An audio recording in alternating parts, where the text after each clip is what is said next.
Selamat sore pemirsa Anindo TV, senang sekali kami bisa hadir menyapa Anda kembali pada hari Sabtu tanggal 20 Mei 2023. Dalam program acara Sultra Update, sore teraktual dan terpercaya. Bersama saya Nanda Gabriela, berikut informasi yang kami siapkan hari ini.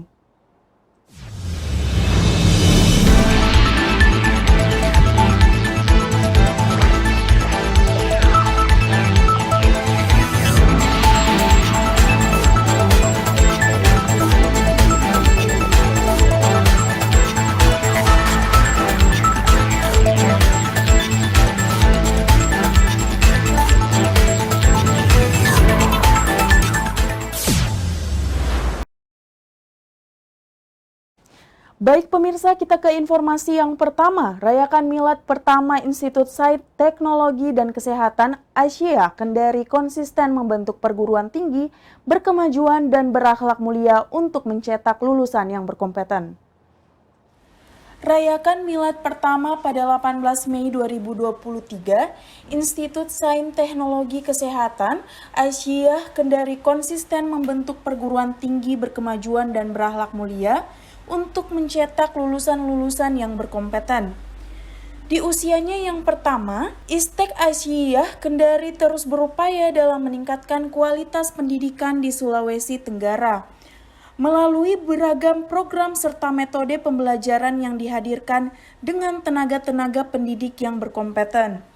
Dalam giat yang dirangkaikan dengan Milad Asia Sulawesi Tenggara ke-106 ini, Rektor ISTEK Asia Kendari Profesor Dr. Haji Mashuni SSI MSI mengutarakan, kehadiran ISTEK Asia Kendari juga berbagai kontribusi untuk membangun sumber daya di Sulawesi Tenggara.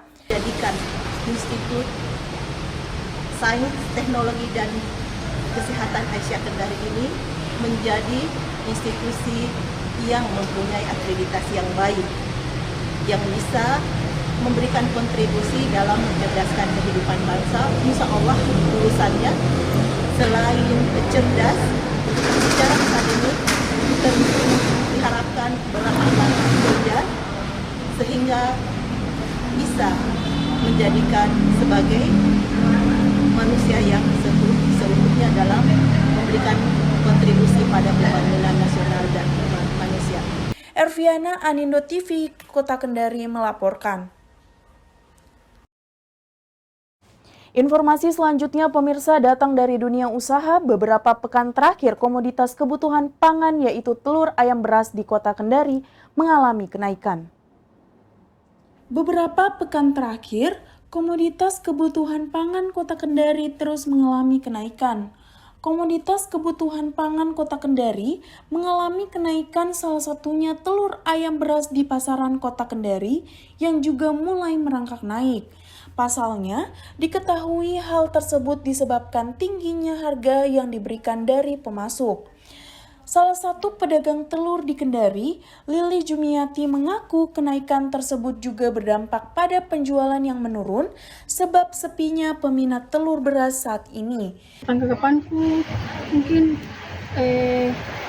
agak sulit sekarang karena kurang nih pembeli toh, apalagi naik telur dari harga modalnya toh dari harga 50 sekarang sudah 58 modalnya itu. Jadi kita jual juga dari harga 58 untuk harga jual sekarang sudah 65. Diketahui harga sebelumnya berkisar 55.000, saat ini mencapai 65.000. Pemilik toko Ilham ini berharap pemerintah dan pihak terkait bisa membantu mengatasi hal tersebut, agar masyarakat, khususnya kalangan menengah ke bawah juga bisa kembali menikmati telur ayam beras. Erviana, Anindo TV melaporkan dari Kota Kendari. Selanjutnya, pemerintah Sulawesi Tenggara melakukan pemutihan pajak kendaraan bermotor mulai tanggal 22 Mei hingga 31 Juli 2023. Pemerintah Provinsi Sulawesi Tenggara melakukan pemutihan pajak kendaraan bermotor mulai 22 Mei hingga 31 Juli 2023. Pemutihan tersebut termasuk keringanan dan pembebasan pajak kendaraan bermotor, sanksi administrasi, dan bea balik nama kendaraan bermotor kepemilikan kedua dan seterusnya.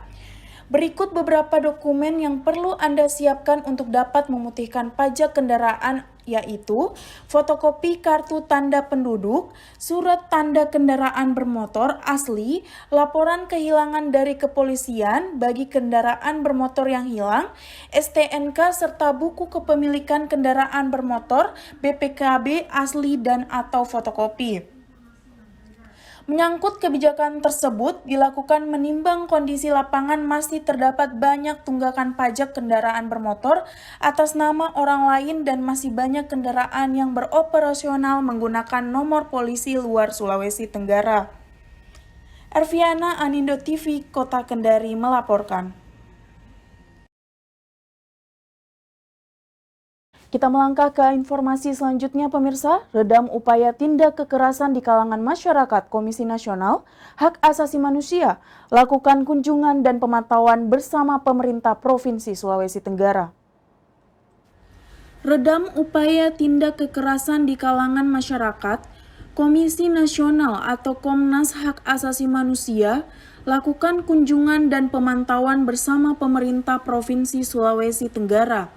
Akibat merebahnya kembali kasus-kasus tindak pidana kekerasan seksual yang belum lama terjadi pada sejumlah daerah di Sulawesi Tenggara, Koordinator Subkomisi Pemajuan HAM Anis Hidayah mengaku, dalam kunjungan ini mereka ingin melakukan klarifikasi langsung terkait informasi yang beredar. Sedang melakukan pemantauan terhadap 3 kasus di Sulawesi Tenggara. 2 kasus itu adalah kasus TPKS di Bau-Bau dan di Buton Utara, dan 1 kasus di sini di Konawe ya, terkait dengan kasus ketenagakerjaan di VDNI. Tetapi selain itu ada 17 kasus yang sedang kami tangani di Sulawesi Tenggara terkait dengan pelanggaran hak asasi manusia. 11 diantaranya itu kasus TPKS, 1 kasus ketenagakerjaan, dan 6 kasus konflik agraria. Terkait hal tersebut, Komnas HAM juga meminta pemerintah selalu ketat dan cekatan dalam mengawal, mengawasi, dan melakukan pendampingan pada perkembangan kasus TPKS di Sulawesi Tenggara, agar angka kasus tidak semakin meningkat. Erviana, Anindo TV melaporkan dari Kota Kendari. Informasi selanjutnya pemirsa, bertemu Perdana Menteri Kishida, Jokowi berharap perundingan kerjasama ekonomi Indonesia-Jepang rampung tahun September tahun 2023. Bertemu Perdana Menteri Kishida, Jokowi harap perundingan kerjasama ekonomi Indonesia-Jepang rampung September 2023.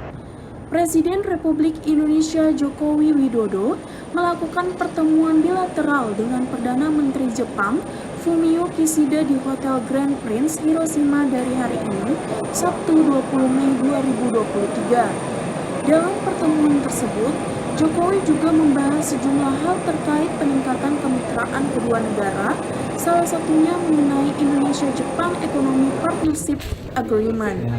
Jokowi berharap perundingan terkait IJPA dapat diselesaikan pada September 2023 mendatang. Selain itu, Presiden dan Perdana Menteri Kishida juga membahas mengenai perdagangan Indonesia-Jepang. Menurut Jokowi, Indonesia telah memberikan fleksibilitas untuk produk pertanian dari Fukushima. Jokowi juga mengatakan bahwa dibutuhkan dukungan Jepang untuk melakukan pengiriman bantuan kemanusiaan melalui HA Center serta implementasi AOIP melalui partisipasi di ASEAN Indo-Pasifik Infrastruktur Forum untuk Myanmar. Kemitraan kita akan lebih luas dan lebih konkret. Informasi selanjutnya pemirsa datang dari dunia pageant. Farhana Nariswari dari Jawa Barat berhasil meraih gelar Putri Indonesia tahun 2023. Selama masa menjabat sebagai Putri Indonesia, Farhana Nariswari dari Jawa Barat berhasil meraih gelar Putri Indonesia 2023. Mahkota Putri Indonesia 2023 resmi diberikan kepada Farhana Nariswari Wisandana dari Jawa Barat. Farhana maju sebagai pemenang setelah mengalahkan 45 finalis lainnya perwakilan 34 provinsi di Indonesia. Posisi runner-up 1 dimenangkan oleh Yasinta Aurelia dari Jawa Timur yang akan menyandang gelar sebagai Putri Indonesia Lingkungan. Sementara posisi runner-up 2 dimenangkan oleh Lulu Zaharani Krisna dari Lampung dan menyandang gelar sebagai Putri Indonesia Pariwisata.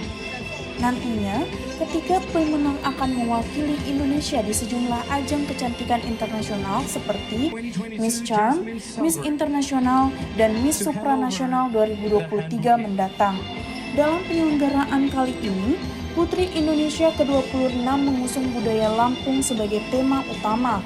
Ajang ini diharapkan dapat turut mendorong kemajuan pariwisata Indonesia, khususnya Provinsi Lampung. Anindo TV melaporkan dari Kota Kendari. Pemirsa, informasi tadi sekaligus akhir dari perjumpaan kita. Tetap saksikan Sultra Update di Anindo TV Kendari. Terima kasih atas perhatian Anda. Saya Nanda Gabriela dan seluruh kru yang bertugas pamit undur diri. Sampai jumpa.